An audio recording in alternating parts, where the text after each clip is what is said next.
dapat ba ako magpaalam? No? Paalam ng Diyos. Diba? Pansamantala lang.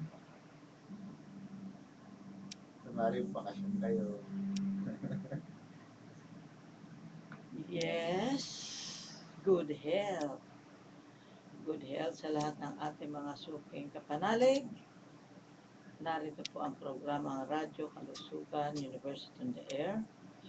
With your scientist, Dr. Ravini Elva, isa pong naturopathic doctor, nakilalang super ladies sa buong Pilipinas. At syempre, ang usapan natin ay tungkol sa pagpapahaba ng buhay ng hindi aray ng aray.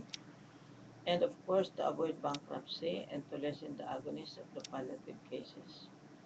Kaya, bago tayo magpatuloy, pabatiin muna natin si Jopay. Jopay! Yes, be strong, be healthy, be happy. Mag-text lamang po kayo kung kayo po may mga problemang kalusugan. Ito po, 0920-1893782,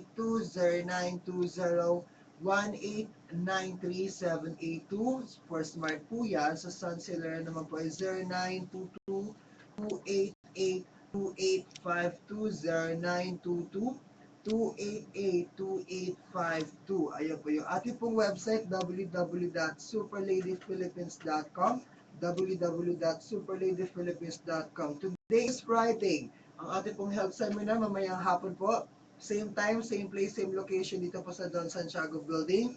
Opo, room 510, 510, Don Santiago Building, Taft Avenue, Manila po yan, ano? Sa tapat ng PGH, opo, between Pedro Hill at UN Station ng LRT, malapit po yun sa Padre Faro Street, katabi po yun ng KFC. So makita-kita po tayo sa mata mamayang alauna.